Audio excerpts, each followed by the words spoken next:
Happy hump day, happy therapy day, happy Thanksgiving to everybody. I know it's one day early, but I won't see you tomorrow, so I'm going to say it anyway. And thank you so much for being here today. I have a special guest coming in a little bit. And as you see by the graphic I made, I'm super excited to talk about what we're going to talk about. But I wanted him to come on a little bit later so I could spend a couple minutes with you all and get you all to hopefully show up today.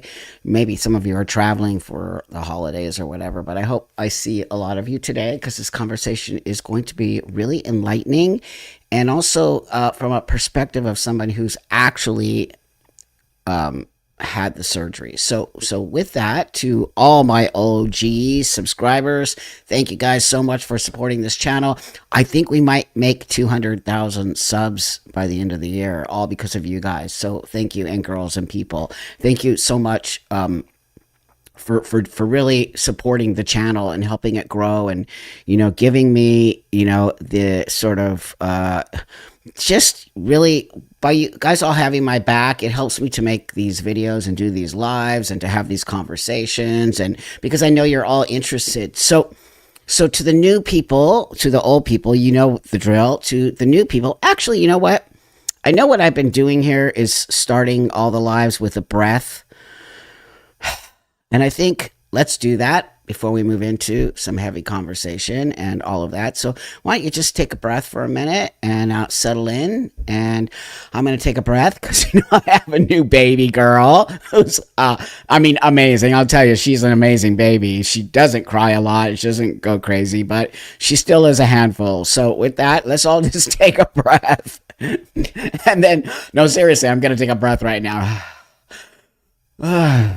Okay, so with that, I've been up with her since 5:30. So with that, now we're gonna say thanks to the OGs and thanks to the new subscribers. And so to the new ones, I like to do sort of shout outs to where you're from, so I can show you what an amazing group of people we've really amassed here in this sort of community that we have. So with that, the first person I see, I'll call out, and wherever you're from, just put it, and I'm going to call it out. We'll do that for a couple minutes, and then we'll move into this amazing conversation. Okay, so I got the Netherlands in the house, and we got Illinois in the house. We got Humboldt in the house. We got Oklahoma, South Africa, Sweden, London. You guys are so awesome. We got, did I see Belgium, Illinois, Texas? If I missed you, say it again. Okay, Gibraltar. Texas, Wales, Sussex County, Delaware. Thank you so much. Brazil, Idaho, where my sister lives, Germany, England, Puerto Rico's in the house, Niagara Falls is in the house, Washington. I know, snow. You always mess me up with that one, so I'm just going to say Washington, Georgetown, Ohio. We got Pennsylvania in the house. We got SoCal in the house. Lisa, the moderator, everybody. So if you have any issues, just talk to Lisa. She'll take care of all of that, okay? We got, if I missed you again, it's moving so fast, so I'm going to scroll up here. UK, New York, UK, West Virginia, where my mom's from, South Carolina, Halifax, Nova Scotia. We got East Coast, Borger, Texas. I was going to say burger. I was going to say booger. Utah, no offense. Toronto, California, Belfast, UK, Chilliwack, BC, Hollyweird, where I'm from. You're listening from accounts receivable. West Virginia, UK, Birmingham, Alabama. Is that the UK? UK, Charleston, South Carolina, which I heard is very beautiful. Germany, Finland. I've been to Finland. I've been to Germany. West Virginia. Another West Virginia? Yeah. No, New Zealand, NorCal girl. New York, Australia, Virginia. Wow, look at you all. Australia. We got Rolf. Okay. It is a boom town. You're exactly right. Wales, and we got Blue Mountains of West North Carolina. Beautiful. Thank you guys. I tell you, it's crazy. We really have I think I've been doing my lives now maybe solidly every Wednesday at this time for over a year. We got Northern Ireland in the house. And I've just seen it grow worldwide. It's crazy. We got Fremont, we got Midlands in the house. And I just want to say again, if you just showed up, I can't do this without you. I'd still do it. I'll be honest with you. Even if you didn't want to subscribe to my channel or show up every Wednesday or do these, I would still do this because I just feel very passionate about putting what I believe out there. And as a person who is an older person who has lived a pretty crazy life, I just don't, feel comfortable with where we are on not just the trans space, but there's just a lot of really horrible, nasty shit going on. And I'm pretty sure it's the internet. I mean, no, horrible, nasty people have always existed, but I actually kind of think we got Portland in the house. That's funny. Well, anyway, I hope you're the good part of Portland. But, I just want to say, like, I would still do this. I want you to know that. But by you really having my back here and you showing up and creating a channel that's getting more subscribers, because that's how YouTube works. The more subscribers you have, the more they push your channel. It's the truth. And the more people see your videos, the more people possibly subscribe, and it just becomes a sort of thing. But I will also tell you this. There is a way to play a game here, and I'm not going to play that game, okay? Because I'm not here to be a YouTuber, if that makes sense. That's not my goal here. I don't even consider myself on some level a YouTuber.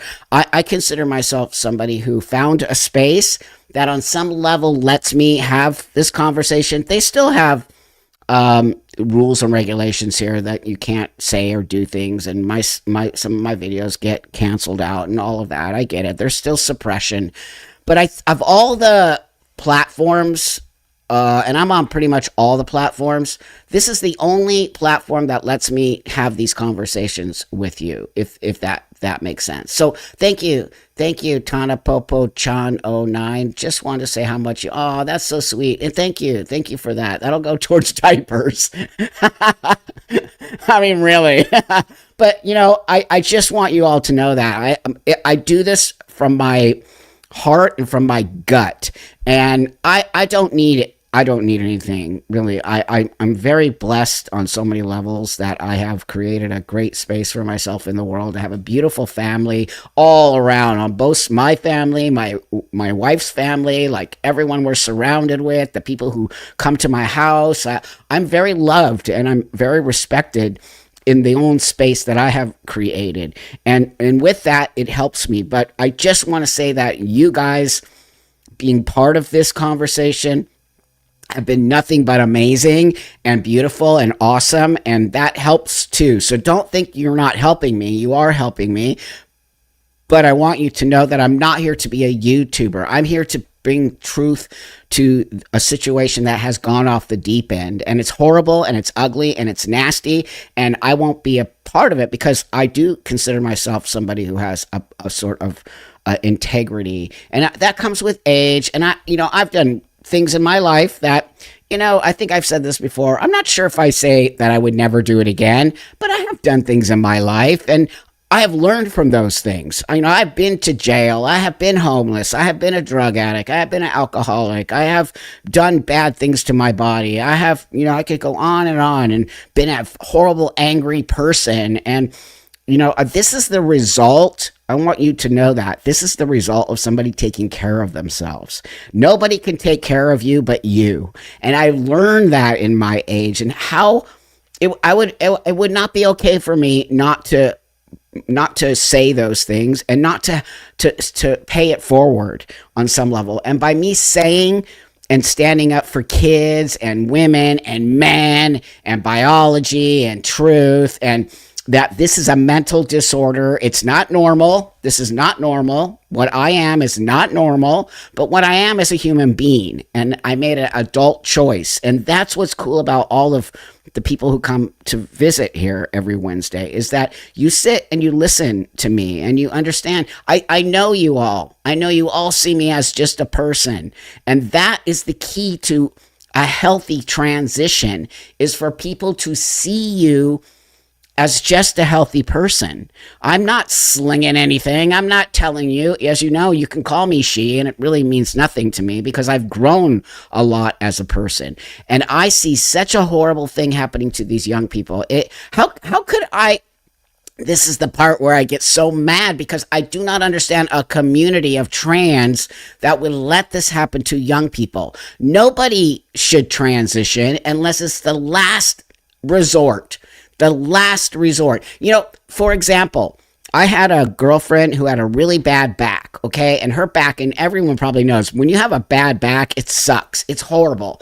But she had a bad back, and everyone kept saying, get surgery, get surgery. And she was like, no, I'm not getting surgery. Surgery should be the last resort. Hormones should be the last resort. Anything that you're going to alter your body for the rest of your life should be the last. So she tried everything, acupuncture, you know, stretching, running, blah, blah, blah, all of it, right?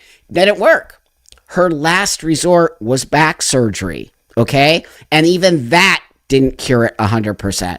But I'm using that as an example. She went through everything she could do before we're not doing that with the kids. Like I say, we're putting the cart before the horse. So again, just my praise for you all, my praise to say thank you for hearing me, my praise to say that I can bring these kinds of people onto my channel that you'll see very soon to talk about things that weren't not being honest to you all about. And I think when you meet Jake, if you haven't met him yet, he's been on my channel, and we have a conversation with Jake, who's open to talking about his bottom surgery, you will see that Jake needed it. I didn't. But now you're going to see two different transsexual men who come to this in a different way. Our dysphoria is different. My dysphoria isn't down here. My dysphoria was my chest and my face and my presentation as a female. That was my dysphoria. In his dysphoria, I don't want to speak for Jake, but this is what you're going to see. He needed to do this for himself. But what's so great about Jake is he's being very honest to you about it and the really intensity of that surgery. I don't need to do that, but he does. And that's a respect that him and I mutually have together as transsexual like brothers. We care about each other. We care about the future of this community. We care about other people having the opportunity as adults to do what we did. He lives a beautiful life. He's a coolest dude. All of the things I look at when I want to be friends with somebody is somebody like Jake. And all my trans dude friends are just like him. We just blend into the world. We have a great life. We do all we need to do.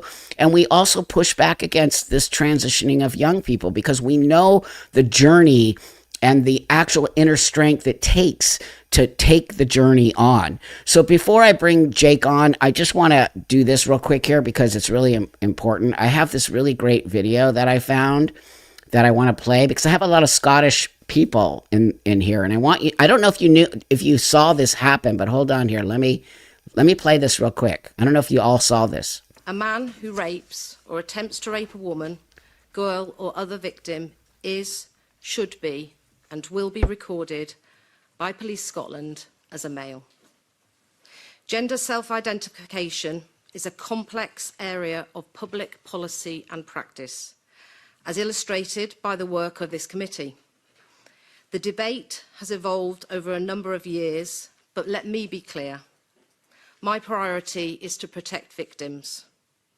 Statistics and data accuracy matter. Excellent. And we will always engage in a way which aligns to our values. Excellent. This is excellent, you guys. So finally, somebody in office over in Scotland, and I love you, Scotland. My actual grandfather is Scottish, or was. He passed. But that being said, I love you, Scotland. But whoa, something happened over there and everybody went off the deep end and went nuts. But now they're like reeling that shit in real quick. A man is a man, a woman is... You cannot, just because you're trans, you can't say that a trans woman committed a murder or committed some kind of crime like sexual assault and now that gets marked up as a woman. That's not a woman. That's a man who wants... I'm a woman who wants to be a man. If I do some kind of crazy thing, I have to be marked in as either a transsexual man or a woman. Like, it's fucking ridiculous. Like, what? So anyway, I got Jake in the house, and let me bring Jake up here. Let me see here. Let me add you to the stage, dude. There you are. Hold on. Is this the right thing? Can I hear you? Speak. Yeah, can you hear me? Are we That's good? so. Yeah, dude, I hear you now. I wasn't sure. Can you? All Are you right. good? I just want to see if this. Well, for some reason I have Yeah. a big gap right here, but that's just because you're on your phone. Are you on your phone? Yeah, I'm on my phone. So we've got like high winds happening right now in Chicago, and it's making my power act wonky. Oh So I no. decided to use my phone so that way, in case if something weird happens, I don't disappear into the great beyond. It's okay, dude. Whatever works. I was just trying to figure out the program. Yeah. But anyway, it doesn't matter as long as I can see you and hear you, and as long as everyone can see you and hear. Oh, it's so great to see you, dude. How are you? Yeah, not bad. It's cold. It's getting cold over here, Yeah. but we're doing okay. Wow, that's crazy. I forgot you live in Chicago. It gets insane there. I can't stand it. Yeah, yeah, So yeah. hopefully we Yeah. It's won't. crazy. Yeah. Go ahead. No, no, it's okay. We're gonna have a little lag. So that being said, let's just get into it because I might lose you, which totally would suck because people are showing up and they want to talk to you about this. So, as you know, I'm gonna for people who are showing up, this is Jake, and he's a very good, awesome friend of mine. And Jake had what we call phalloplasty, and a couple weeks ago, I did a video about phalloplasty and the horrors of what's happening to a lot of young people who are taking on this surgery. Now, like I said in the video, I don't. I'm not trying to shame anybody or to make anybody feel bad about their choices as an adult. What I'm trying to do is bring awareness to a surgery that I personally feel has so many complications that if you're not ready for those complications, you should not be getting into a space that really can put you in that. So Jake reached out to me, and he's so gracious with his time that he was willing to come on here today and have a conversation about his before we lose him, because we might lose him because I guess Chicago's going nuts right now with the weather. So introduce yourself, Jake, a little bit, and just get into a little bit of your surgery if you could. Yeah. So I'm Jake. I'm 33, and yeah. So I went through the entire process with phalloplasty. So I actually did start out with metoidioplasty, but that was basically done as like a kind of a prep stage to aid in the overall phalloplasty process, which I do think agree was a good plan for that. But Can you explain to the people because they don't know, most of the people here okay. have no idea. So what's a medioplasty? Metoidio. Yeah, so Metoidia. metoidioplasty, it's a much less invasive procedure. So basically, as trans men that are on testosterone, the clitoris becomes more enlarged and starts to resemble something like a very small penis. But the ligament with a female anatomy, basically, it keeps that clitoris more tucked back. And so with a metoidioplasty, that ligament that is holding the clitoris further back, they release that ligament so it extends out further. They can do a reroute and lengthening of the urethra so that you can pee, so that you basically pee through the clitoris and not where a female normally pees from. Wow, they can actually do that now. That's crazy. Yeah, and so actually what they did for me, they did what it's called a buccal mucosa graft. So they basically took a piece of tissue from the inside of my mouth and they used that to create an extension to my urethra. So then they essentially rerouted it and extended it. So then after that surgery, I was essentially peeing through my clitoris that had been extended Okay. out. So because it Okay. doesn't actually change the size of the clitoris, it just helps it like if this is where it starts out at after the Okay. surgery, Uh-huh. it'll extend more out like this kind of. Got it. Got it. And then they just reroute the urethra. Did you have, because what I do know is that seems to be a lot of the complications within these types of bottom surgeries is the urethra. Did you ever have any UTI or any kind of problems with urethra? Not after the metoidioplasty, no, and just because it's that's less of a lengthening that they're doing, and Right. part of why the surgeon I was working with does the metoidioplasty first, regardless of if you want phalloplasty or not, Okay. is because during the metoidioplasty, they're essentially creating what is going to be the base structure of of the penis.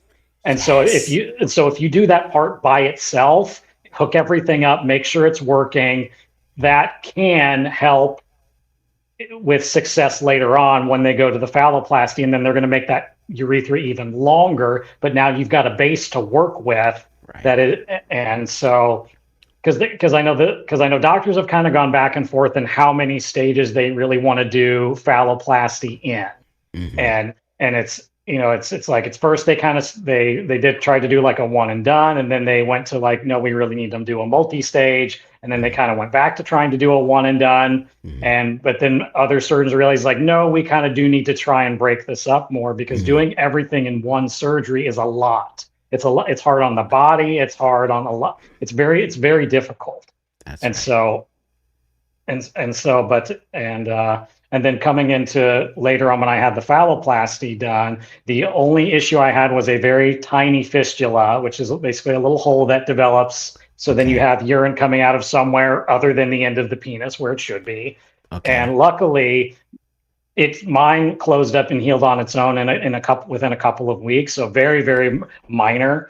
Okay. And I do think that is because my urethra lengthening was essentially done in two stages. So it's like they built the base, That's they right. let that heal, they let it, Hmm. and then later on when it was time to do the phalloplasty, they already had that foundation to build off of. And then for the most part, very, almost no issues when it came time for the Wow. phalloplasty in terms of the urethra, which, yeah, that is the most complicated part of the surgery. So I'm watching my chat because I also want, there's people going to ask some questions, and there was one of the Sure. questions which I also had as well earlier on. Thanks again. Thank you so much, Jake, for being so transparent and awesome and having this conversation so that we can all kind of understand the surgery a little bit more, especially coming from someone who had it. And also, I just want to say that just makes sense to me.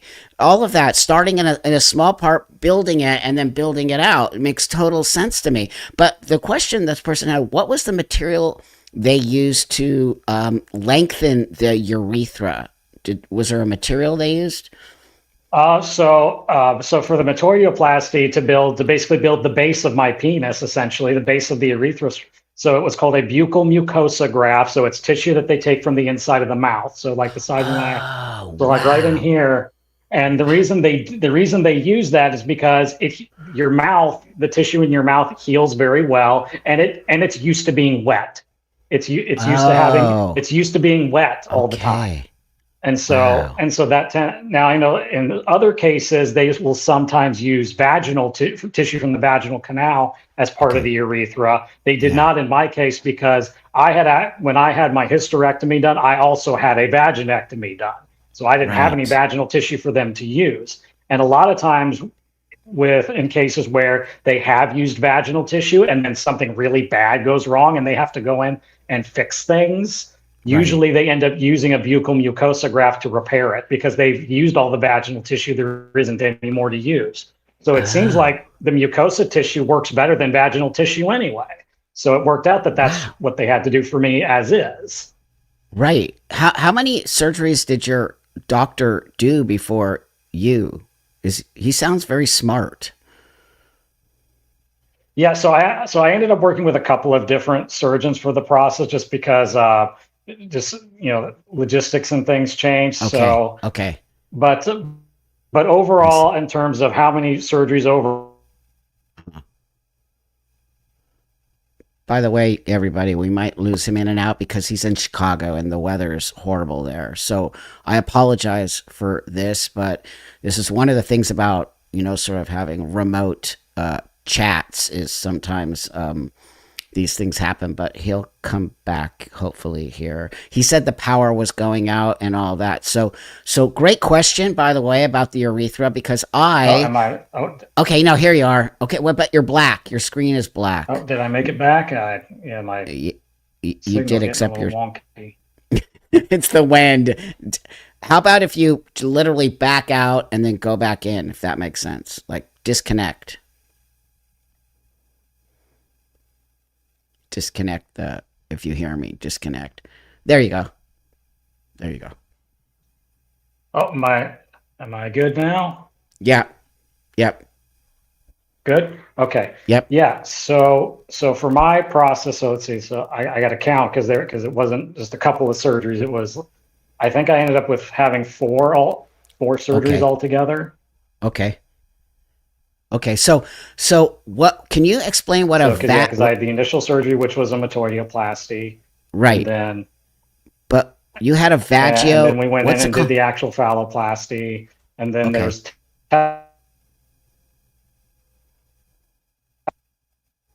Oh, I'm so bummed.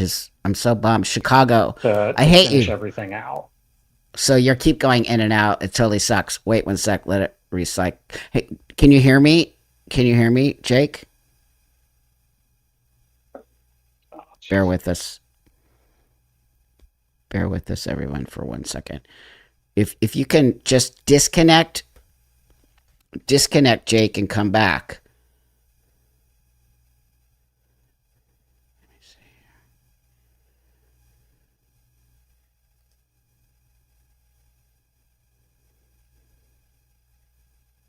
Let me kick him out there. He'll come back in a minute. So I hope that you're all. Thank you for being mature, everybody. I appreciate you all being mature. You don't have to like the surgery. You don't have to agree with the surgery. But I think what I try to do on this channel is I'm a very middle ground person, by the way. I think anyone who's part of this space knows that I'm an extremely middle ground person. And just because I chose not to have this bottom surgery does not mean that I don't agree with somebody else as an adult creating the space that helps. You know, my one of my great friends, Tori, she also had the bottom surgery, and her life is so much better for it. So, hey, Jake, okay, that's okay. You might have to do that a couple times. Can you hear me?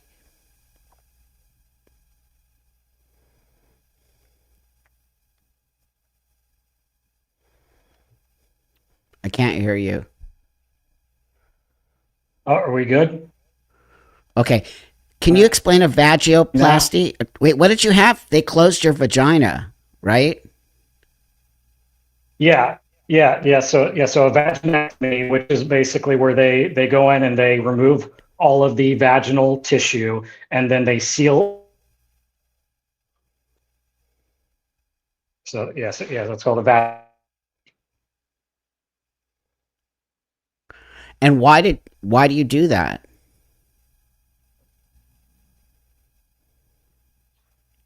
The connection isn't good.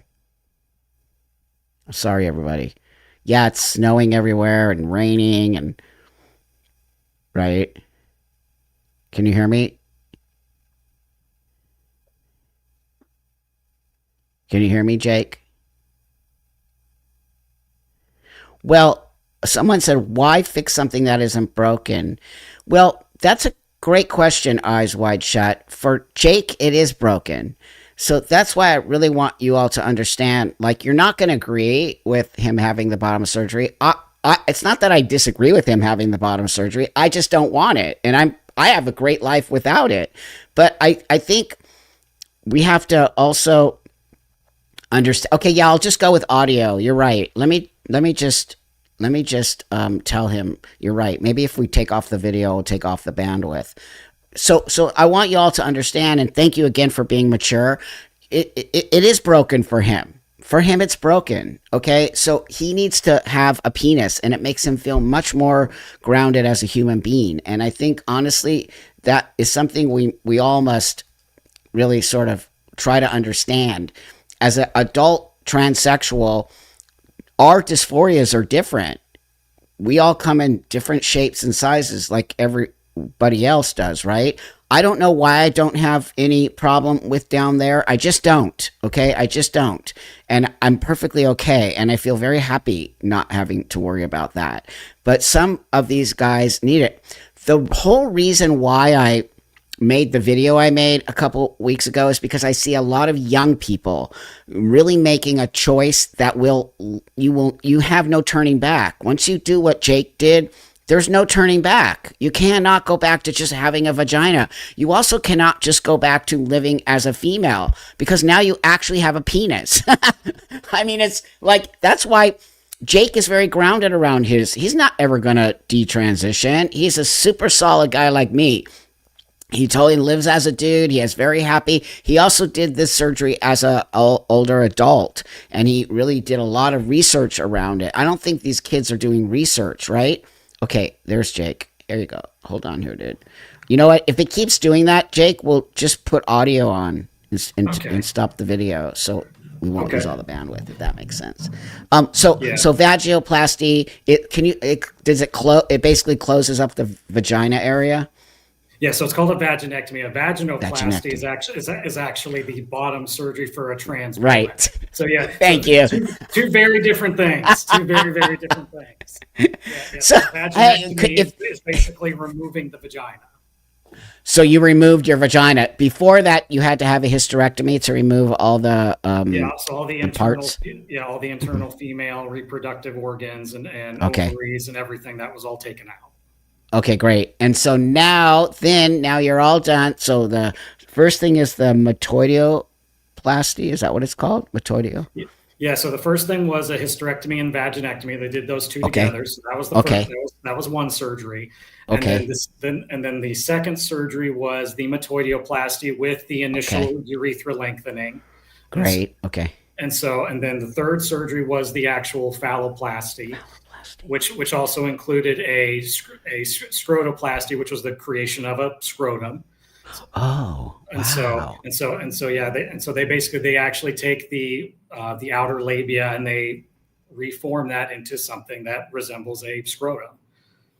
Wow. So how do they do that? Do they do that with the labia? Is that how they? Yeah. So they basically take the outer labia and it was reshaped and turned into basically a sac that resembles a scrotum. And then what do they put in there to make it look like testicles? Yeah. So for me, that was during the final surgery, so in my case, so one side of my scrotum has a silicone implant, basically a testicular implant. And then the other side of my scrotum actually houses basically a pumping mechanism because obviously as with a phalloplasty, there's no way to naturally have an erection. So in order for me to be able to have that functioning, I have a device inside that. So there's basically a cylinder that is inside my penis, and there's in a reservoir that's filled with saline that is in the lower part of my stomach. And how you transfer the liquid from the reservoir into the cylinder inside my penis is through a pumping mechanism that is on one side of my scrotum. I see. So this is very fascinating. And so the thing that I want to ask is, and thanks again for being so open and honest, and thank you everybody for being mature in the chat room. If you don't like it, it's completely fine. We're both adults and we understand. You're not going to like that I have a vagina and you're not going to like that he has a penis, but we live our lives. But we're here to educate the world on why both of us are these guys who choose to do these two things. So that being said, what happens maybe in 10 years or so? Will this product that's inside of your body, the pump and the penile implant that gets an erection, will it eventually deteriorate, or do you know that? I mean, that's the expectation, because it's ultimately a mechanical device. I mean, it's not made of metal. Yeah. Obviously, it's made of plastic and rubber and stuff. But theoretically, it's like if you blow up a balloon. Eventually, if you blow up a balloon and deflate it and inflate it and deflate it, eventually the balloon's going to stop working. And that's right. And I do know some guys out there that after so long, that pump does have to be replaced because it's like any other artificial device. Eventually, it's going to wear out. And the problem is that these devices that they are putting inside trans men's penises were not designed for trans men. They were designed for gender males, or for men that use that term, for males, for biological males that have severe erectile dysfunction, and this is now the only way that their penis can function now. And so it's like, well, usually those males that have that problem are a lot older and are not very sexually active at that. So it's like, we don't have even amongst those biological males that this type of device was designed for. they're usually only getting a few years out of it anyway, and then they're going to die or they're going to stop having sex.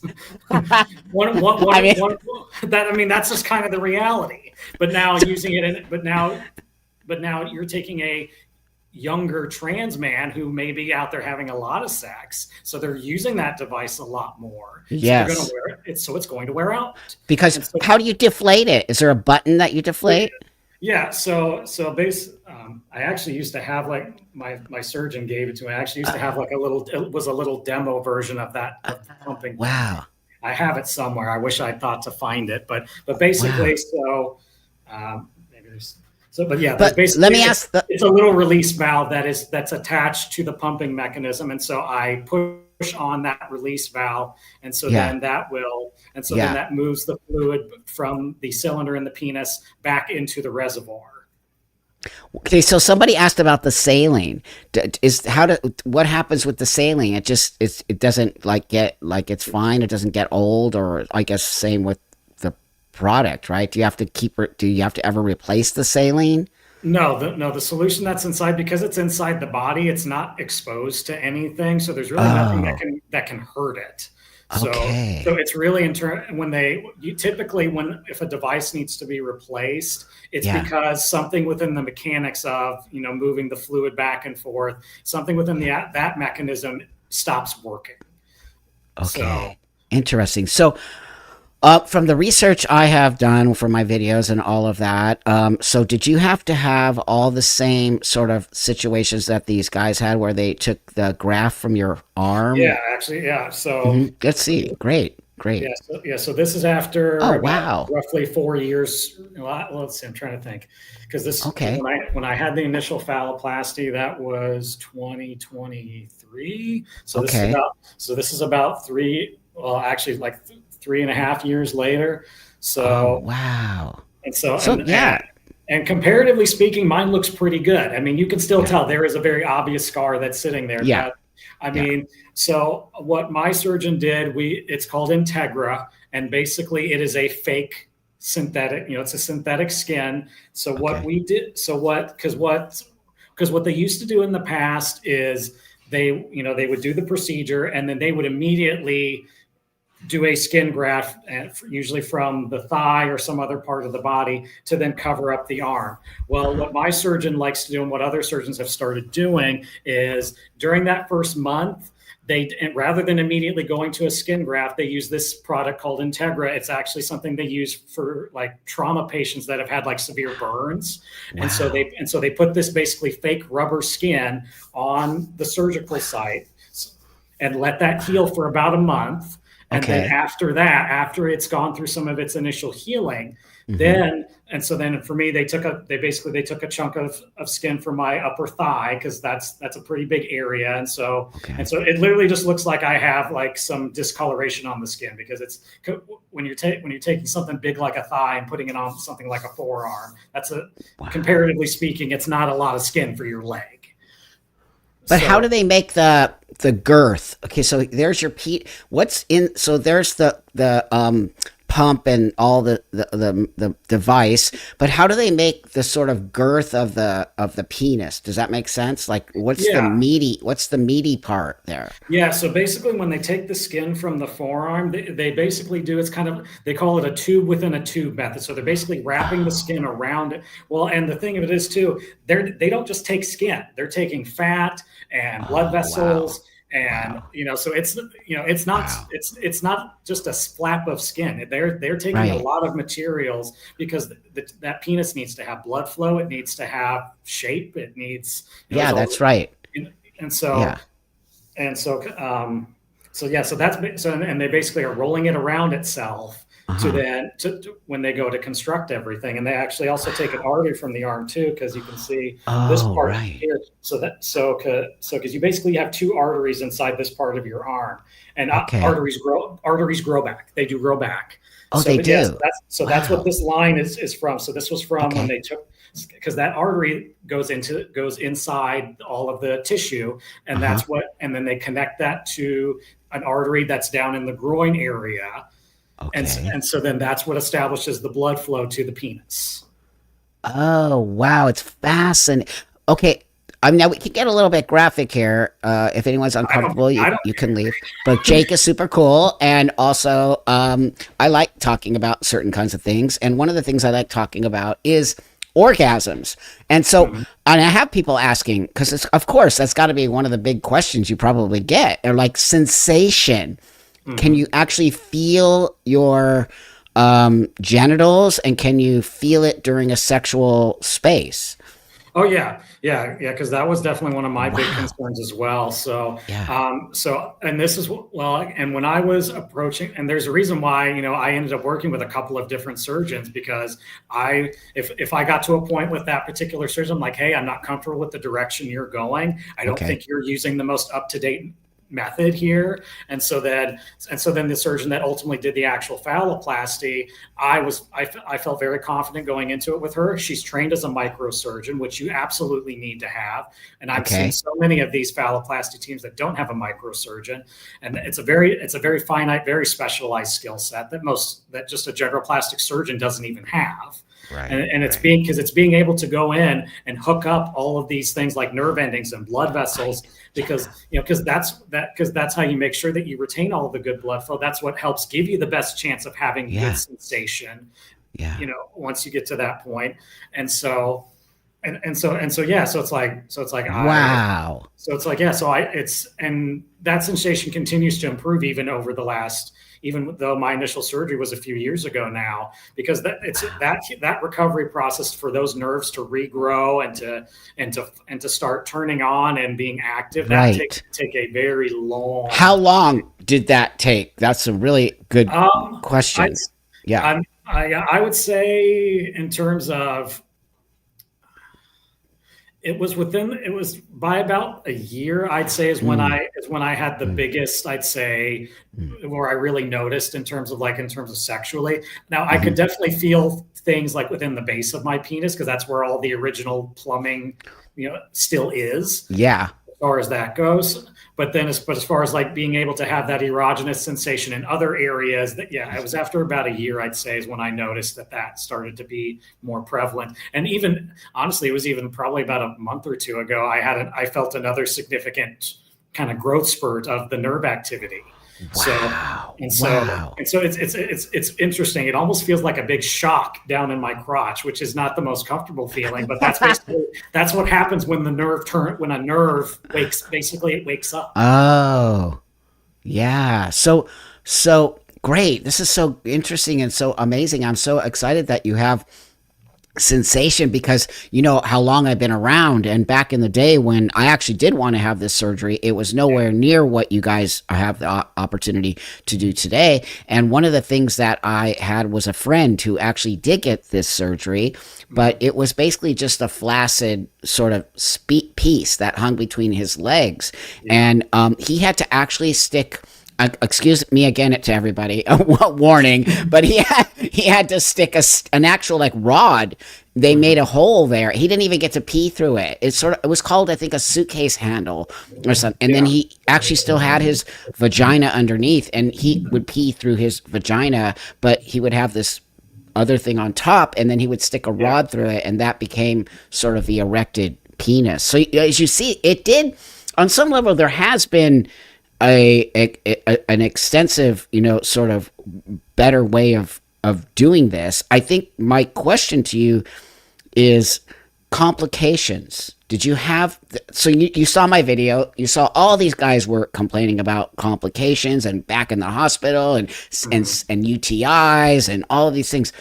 Were you in that same boat? Well, because I did have the small fistula, again, that little hole that developed in my urethra, that did close up and heal. That didn't require any extra surgeries. Okay. So I would say with like the actual penis itself, there was really not anything super severe that happened. But what I did end up having to have an extra surgery for, which they lumped it into another procedure that was already scheduled. So was with my the swelling that was happening, because obviously with everything that they take out, that hurts blood flow so basically what was happening is my hand, the swelling in my hand was not going down as well as it was supposed to. And so basically what my surgeon had to do, well, first she went in and she kind of released some of the scar tissue that from around here, around my wrist, to try and break some of that up to help blood start to flow. But then she also it's something called a lymphatic bypass. So basically your lymphatic system is like, basically it runs throughout your whole body and it helps move fluid and different things to where it's supposed to go. So, well, my lymphatic system in my arm was not pulling that fluid, blood basically, was not pulling it, was not allowing it to come down my hand and then, to where it gets absorbed into the rest of the body.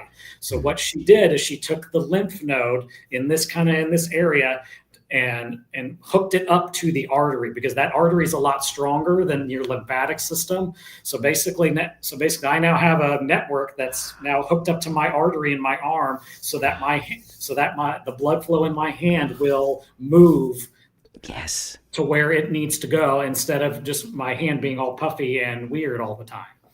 Well, I don't know if you know who Scott Nugent is. He's also a really good friend, and he had the surgery way before you, like maybe 10 or so. He had a horrible surgery, a horrible surgeon, just destroyed his body, and his hand, never it's always swollen, and he's always got infections. I think you are really blessed on some level to have doctors that seem to really have knowledge of understanding the whole system. I feel like some of these guys are getting surgeries that are like just nowhere near as refined as yours. I mean, so you didn't really even have that many. You had a fistula, and then you had some problem with your hand swelling, and nothing super major. You were hospitalized again, right? No. And yeah, because what I'm seeing is that people are very much rushing into this procedure because they think, it's one of the things it's a box they need to check off for their transition. Yeah. And it's just like, no, you don't need to do it that way. And, it's like I wrestled with having the dysphoria of that part of my body for a long time before I even was in the pipeline to start working on this surgery. For one, insurance wasn't paying for it when I first started this journey, over 20 years ago at this point. And so it's one of those, it's like, well, this just isn't even up until insurance became a thing and paying for this surgery, it wasn't even an option. I'm like, I don't have $100,000+ just hanging out, it's just like, so it's like, it's like, you buy the Packers and the STP devices and you which unfortunately I could never get an STP device to work for me. It's the way my body was shaped and everything. It's just like, they don't. I couldn't get the hang of it, Yeah. And that was a huge deal. It's like going into the men's room and having to be the awkward guy standing there waiting for a stall when everybody else is just hopping up to the urinal and it's all good. It's totally me, dude. Whenever I go to the toilet, guy use a stall. I'm not gonna. Yeah. I can't. Like, I can get up against the urinal, and I have to pull my pants all the way down to my ankles. I look like a 2-year-old peeing. Like, I'm just not gonna do that anyway. It's ridiculous. But that being said, I'm always the guy, and I walk out. I just can't. I will hold my pee and find the next bathroom. I just can't stand in there and stand and wait for the stall to be open. So and also just so people, STP it stands for stand to pee.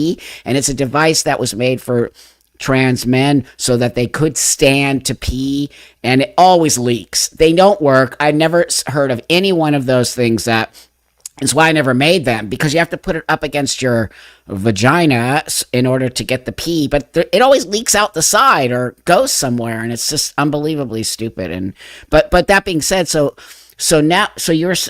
as you moved on, did you get insurance to pay for the majority of your surgery?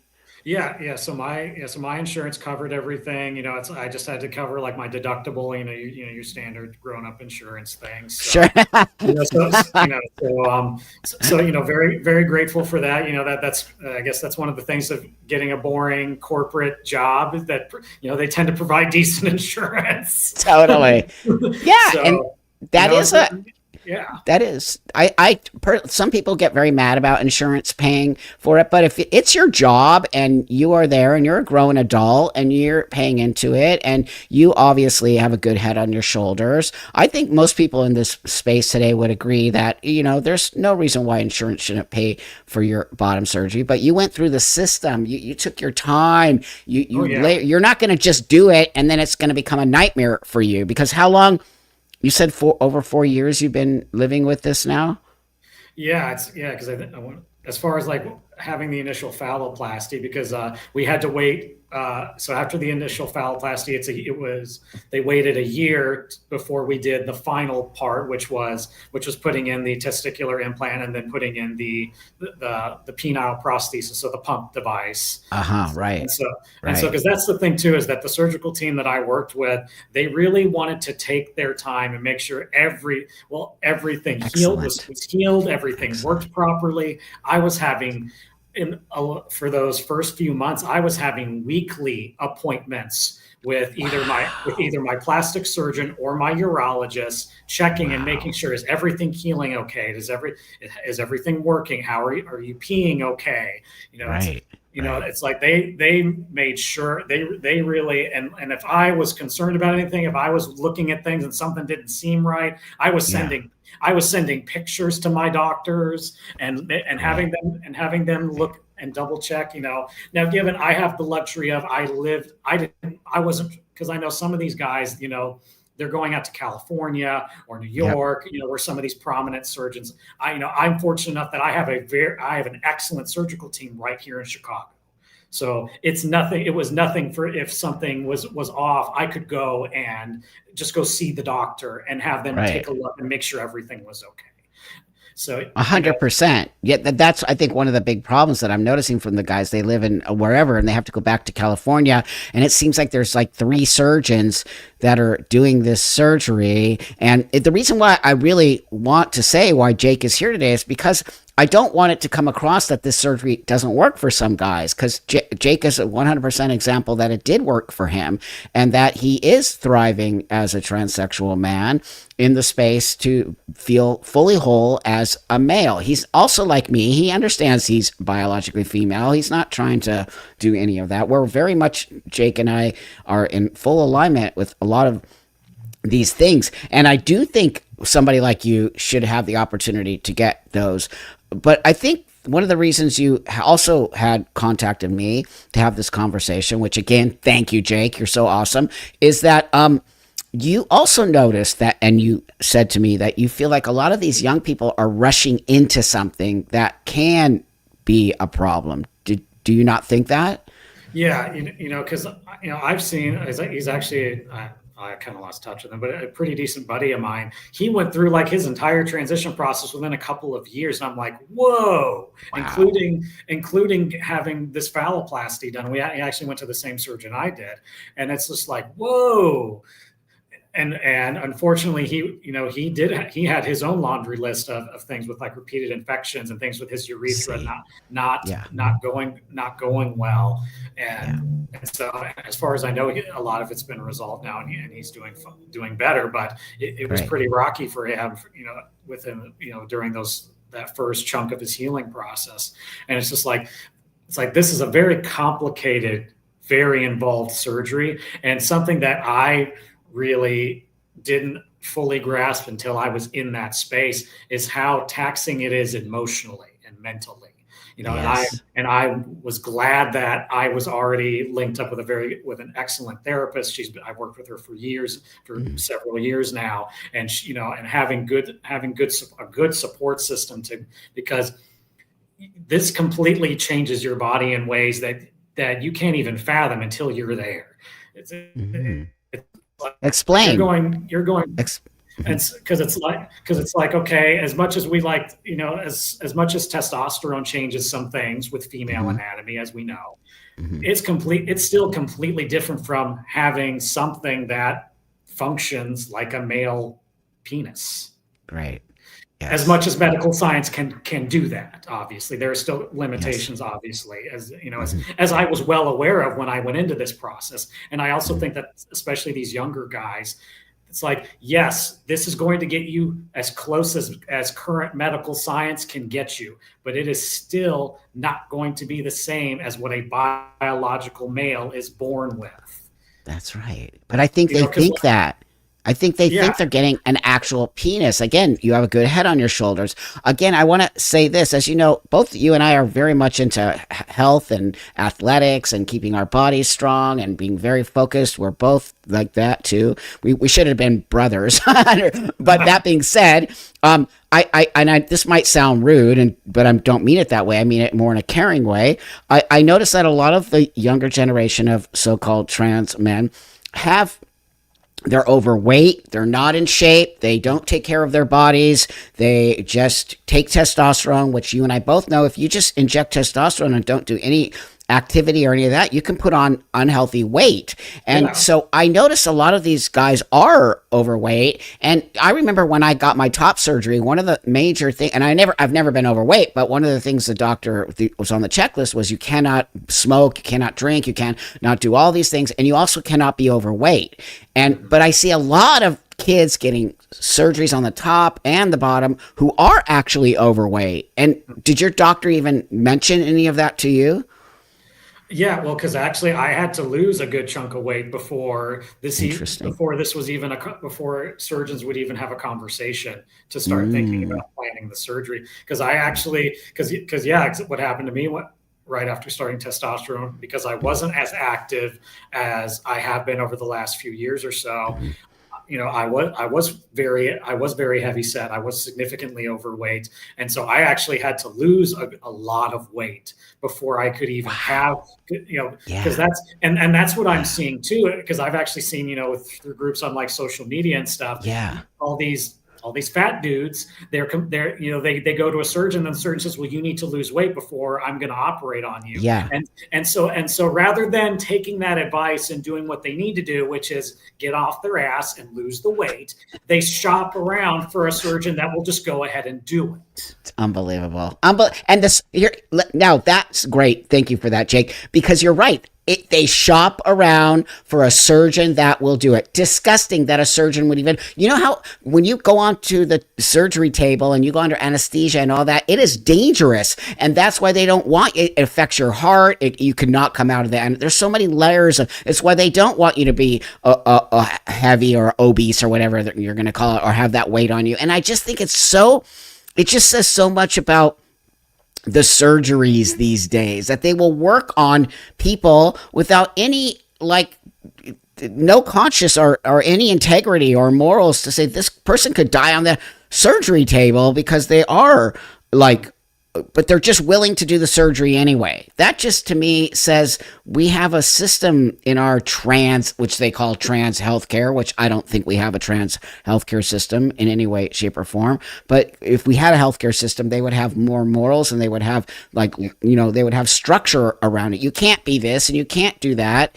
So with that, I think you having an eye on these young people, especially as somebody who has had a surgery that has been very successful, what do you think is, or do you know, what is the success rate of the bottom surgery? I mean, that's a tough call because Okay. because the data that we have is not great. We don't have a ton Yeah. of great data on it. Why? You know, Why don't it's we have data on? I don't understand. What, you know what I mean? How come we don't have more? If more and more young people are choosing to do this, which they are, why don't we have more understanding? Because it is experimental. Let's be honest here. What you have is an experimental surgery. Do you not agree with me? Oh yeah, well, and I think most things in medicine are. That's why it's called practicing medicine because it's constant. I borrowed that I borrowed that pun from my dad. So, Right and, on. and his best friend is a doctor. So, because yeah, it's called practicing medicine for a reason. It's constantly evolving. It's constantly changing. They're constantly trying different things. I mean, that's just the nature of medicine. That's Right. just how it is. That's right. But even still, it's like, okay, phalloplasty, the surgery itself has been around since like the 1920s, maybe a little Yeah. earlier. And Yeah. it was initially developed as a procedure for biological males. Mm-hmm. That's Because right. it was developed around World War One. If my history mind is, and it was developed Okay. because men were getting their penises blown off in combat. Wow. Right. So this was Right. developed as a reconstructive procedure for a biological male who had a penis at one point and then it got blown off. Right. Right. And so and then later on in about the 1940s, I think, if I'm remembering correctly, the doctor that came up with this procedure had a relationship with a transsexual male and decided to see if this could be applied to a transsexual.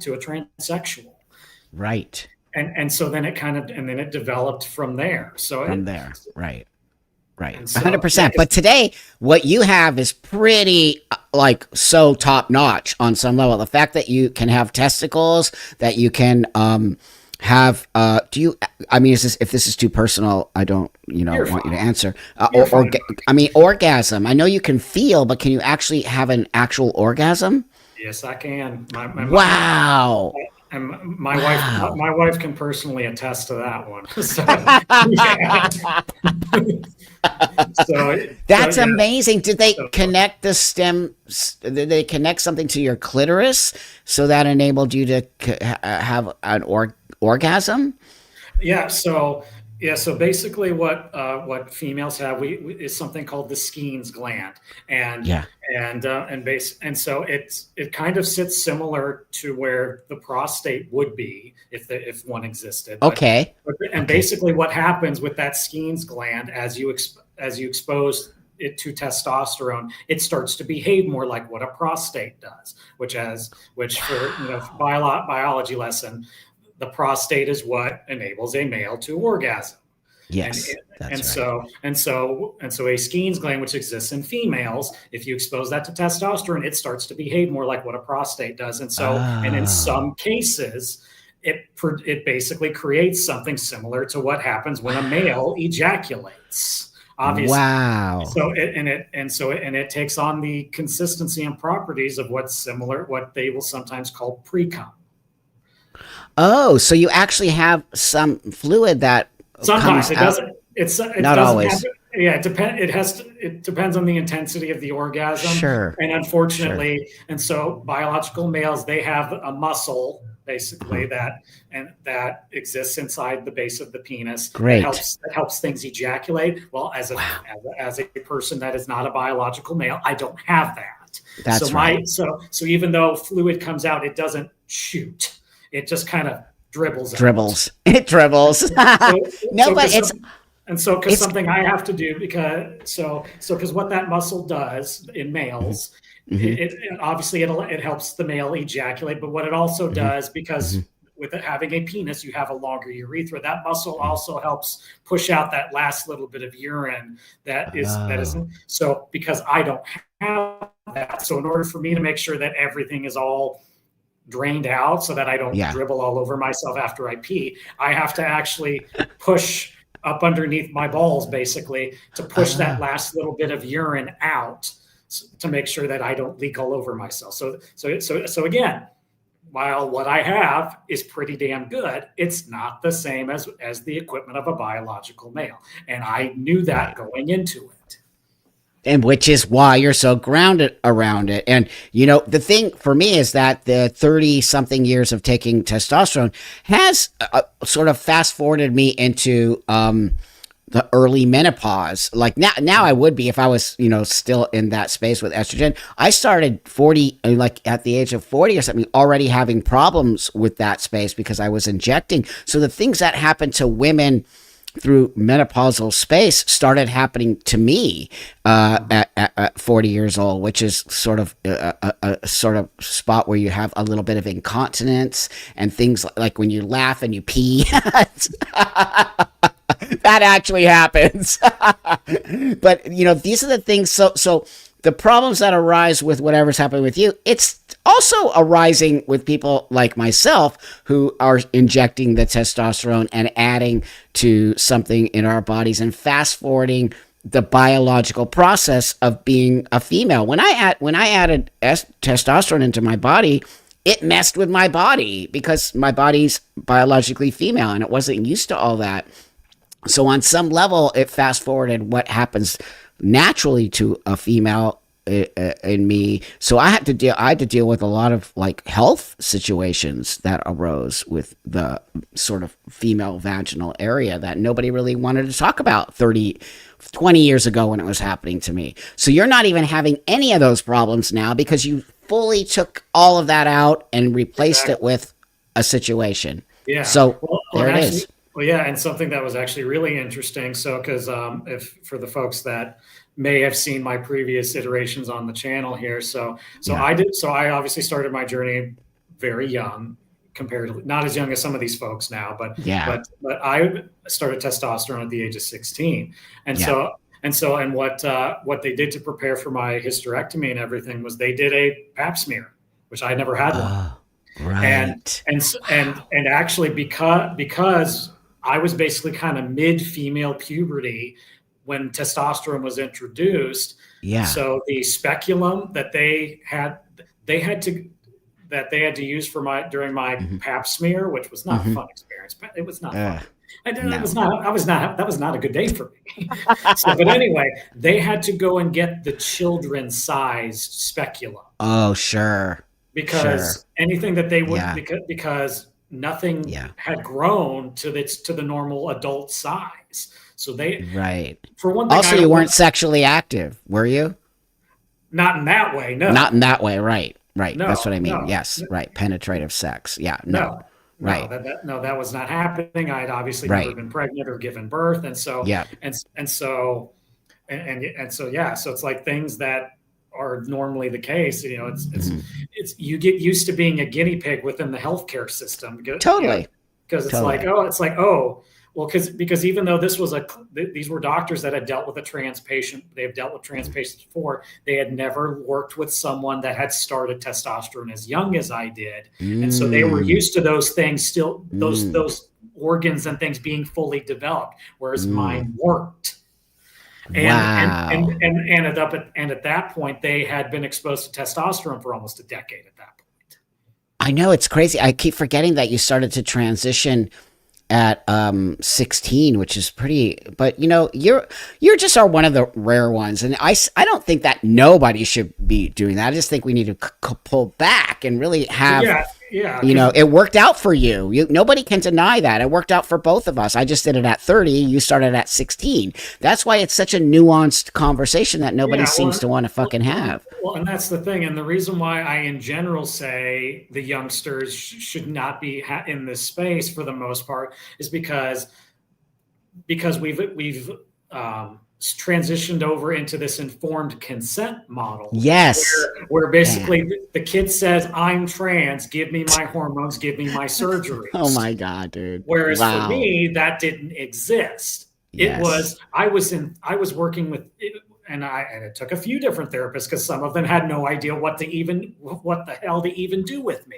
So, but I was in therapy for 4 years before I set foot in a doctor's office. But you're the example I show. You're the example that it can work, and we should be. If there's a kid really struggling with this, you will know because they went to 4 years of therapy and really went through the system. We don't have a system, but that's exactly right. This person's question is fascinating. It says, I have a question with the vagina being gone and the skin gland being enlarged like a prostate. Is backside action required to activate the gland? Does that make sense to you, that question? No, that does make sense. And that's actually kind of interesting because what will happen with the Skene's gland and also the G spot when they remove the vagina, those things essentially, because of how they get moved around, end up sitting right up against the anal wall. So it actually, in terms of mechanics, it is very similar to a biological male where coming in the back door can activate it. And so it's not, I would say it's not required, but it definitely helps. How long did your recovery, thanks for the question. How long did your recovery process take? Let's say after the actual fallow. Yeah, so the bulk of that was about 8 weeks, Oh rough. wow. Okay. So that And was what did that entail? What did that entail? Did Yeah, so yeah. we did the initial surgery. I was hospitalized for about 10 days, and Mhm. so just because my surgeon, she was very particular about, I want, if something bad's going to go wrong, this is the window that it tends to happen in. And so Oh. I had basically almost like a heart monitor hooked up to my penis that basically was making sure that the blood flow was good. And Okay. so they were, Wow. and because yeah, and actually for the first couple of days they even had me in intensive care unit, just because they really just wanted round the clock, just constantly checking and making sure that everything was good. Things were, but yeah, I basically had essentially a heart monitor hooked up to my penis. Wow. I mean, you And got really great care, dude. You I mean, did that top notch. I mean, it's considered the best hospital in the state of Illinois. So yeah, I'd say it was pretty good. And that's the thing Right. too. And the only way you do that is by doing a lot of research and taking your time. And That's right. and That's right. and I was fortunate enough that the surgical team that worked on me is very good friends with Dr. Chen, he's honestly considered the Yeah. gold standard of phalloplasty. Wow. They actually went out to the Bunkie Clinic out in San Francisco where he practices out of. Okay. So both my plastic surgeon and my urologist, they went and basically studied under Dr. Chen Okay, great. and got Great. literally the best training they could possibly have. And they even still keep in touch with him to where, like, if they come across something, hey, we've never seen this before, they call him up and say, hey, Matt, Great. hey, Matt, this is our situation. What are your thoughts on this? How would you approach this? And so Well, that's great. That's great because I have noticed a lot of the guys do, and a lot of the guys that I brought in that video who had complications were with Dr. Chen. Now, that being said, I also want to make this statement. Everybody is different. Everybody's healing process is different. The way that they heal. Some people listen to exactly what the doctor told them, like you or me, and it's why the healing process works. Some people will just be like, go fuck yourself. I'm going to the gym, and then just ruin everything. So that's the thing. There's also variations of the actual body. Some body will reject. That's just part of bodies. They will reject foreign objects. So again, why these conversations are so important for I sure hope young people are watching this who are even thinking about getting the fallow and taking their time with it and doing the research on it and understanding it's a long, so from A to B or to A to Z, let's say, from your beginning hysterectomy all the way down to literally healed and done. How many years was that? Well, let's see, because now I got to do math. So I mean, just roughly 10, 8 years. 8 years. Roughly. Now, given I had job changes and insurance changes that caused delays, COVID happened, so that caused because there was that chunk of time where they were not doing anything that was considered a non-essential surgery. They weren't performing them. And so, but still, even if you took those couple of things out, it still would have been probably a good 5 years at least. At least. So can you imagine being 20 and then just jumping into this and then just like being sick and sick and sick? Yeah, because like the ones where they got everything done within like a couple of years, those teams seem to be the ones that have the most complications and it's like they're constantly having to have another surgery done to fix something, or it's just one of those. It's like I took the very much snail's pace on this with this surgery, but honestly, I think it was to my benefit.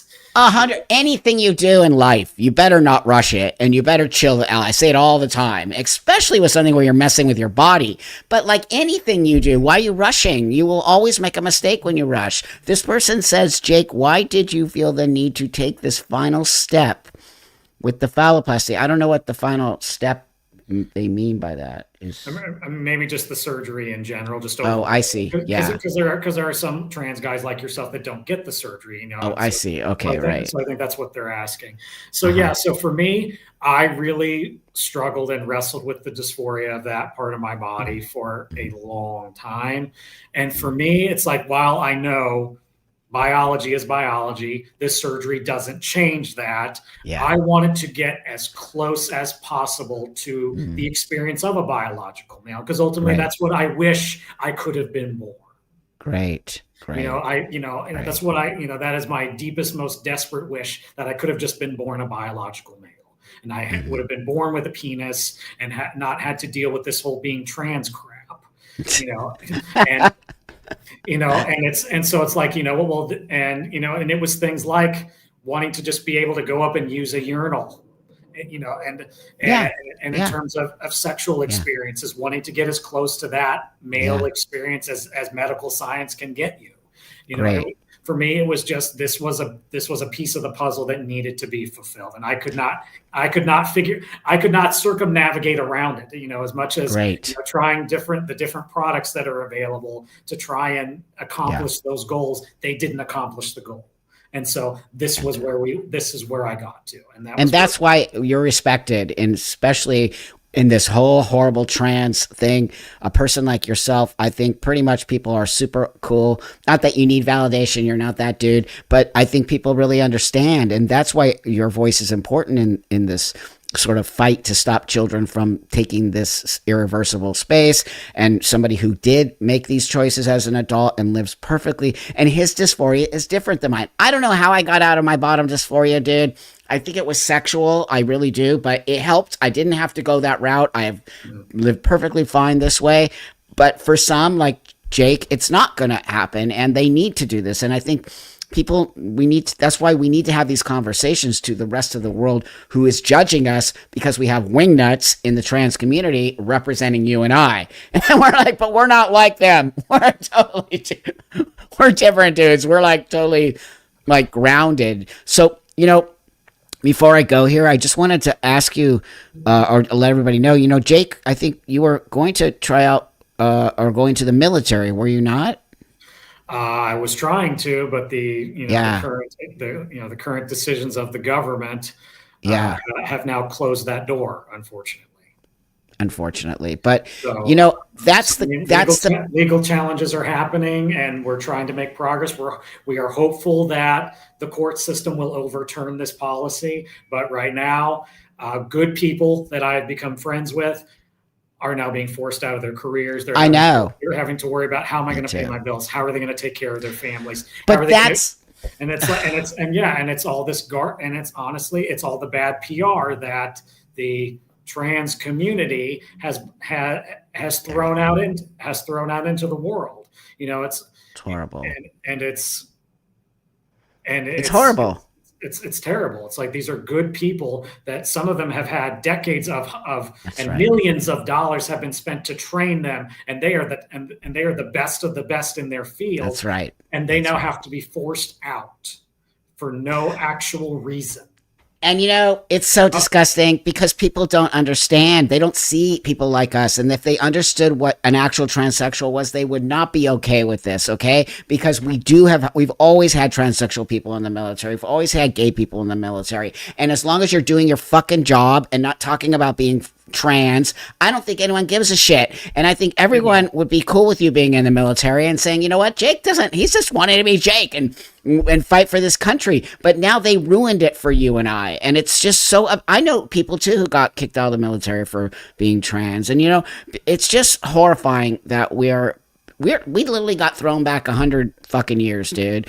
All the stuff we fought for just to coexist in the world and be these people have now just destroyed everything. You would have been such a great person in the military. I mean, maybe it'll come back around. Let's hope. I feel like one way or another, this policy is going to get overturned, whether it happens in the court system, hopefully a little more quickly, or the next administration is going to reverse it. So Something. luckily I'm young enough that I have a little bit of time before I age out. So I may have to go with a different branch because I may age out for the Army. But there's the other branches have a higher age limit cutoff. So so I'm hopeful. But It's so sad. It's one of those literally this dream that I thought wasn't even going to be a possibility, because when I was in high school, it was still trans people. No, absolutely not. When I was in high school, Don't Ask, Don't Tell had just been repealed. That's right. And they had to clarify that, okay, this applies to gay people. This does not apply to trans people. Trans people. That's right. And so it took until later for, the initial policy that the Obama administration came out with that finally opened that door. And, but why can't it be so people are just more concerned with the wingnut trans people. I bet you, man, I bet you people would be fully okay with you being in the military. I just can't imagine people would, because you've done the work. That's always what I love about people coming to my channel who aren't trans, who really just want to learn from you and I. And they see that we've done the work, and we're not asking anybody for anything. We're asking to be part of the world, and we're trying to blend into the world. And I think it's gone so far the other way that you and I are an anomaly now, which is actually scary. Yeah, well, and that was the thing too. That also helped lead to my decision to get the phalloplasty, was because that's less things that now I have to be accommodated for. There you go. Because for example, I was going through the process with the military, and part of it is having a full-blown medical exam, and that included having to give a urine sample with someone watching me pee. Yeah, that I can't even imagine. Which honestly, I'm glad that I'd gotten the surgery first before I fully went into that military process. Totally. Because now I didn't have to have that uncomfortable conversation with. It's like, well, I'm a trans guy. I have a vagina. I can't use the urinal. So, oh my God, that would be me. And that's why I never. Yeah. And so it eliminates. It creates fewer and fewer situations where I have to even bring up that I'm trans. That's right. That's why I avoid those. I was in the bathroom with all these other guys. We're all at the urinal. We're peeing. We're giving the guy the cup, and we're on, and off we go. And I didn't have to explain to anybody about anything. And then there I am sitting on the cup.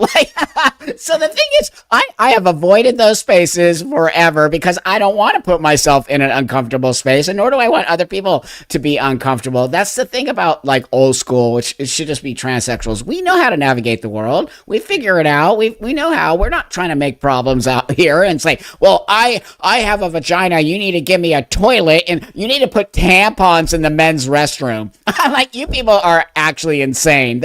No trans man wants tampons in the bathroom. That's some other weird shit going on. So, sure. Well, it's like, why would you want something in the bathroom, and then if you go and grab one, you just outed yourself? That's right. There you go. I mean, dude, it's just so stupid. How did they even take this whole conversation over? But, well, so with that, everyone keeps saying we're wearing the same shirt and we're matched. Well, that's because we're in alignment.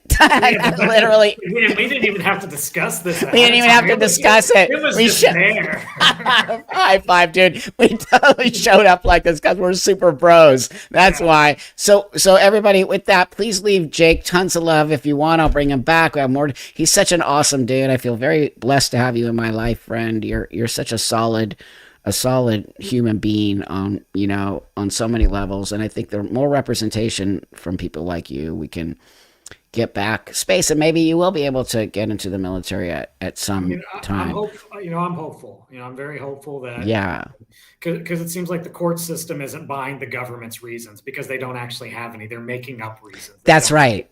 That's right. They are, because of the idiot dudes and beards and penises going in the women's room, and they destroyed everything that we fought for. So everyone have an awesome Thanksgiving. And I appreciate you guys really being mature in the conversation, and really understanding how important these conversations, not only for the trans community, but for you guys to sort of understand when someone deals with dysphoria like Jake or I, and how we just can't be that way, and we need to be this way, and we care about you guys caring about us, and that's where the bridge building comes in, and that's how we're going to all move forward in the world. And then we don't have to have these discussions about our personal spaces and why we choose to have a penis or not. And we're willing to come to the table with you guys. Don't forget that we are willing to come to the table and have these conversations to make you guys feel comfortable, because I think it is, I don't know how you feel about this, Jake, but I think it is our job to sort of make the world feel comfortable for us to be here.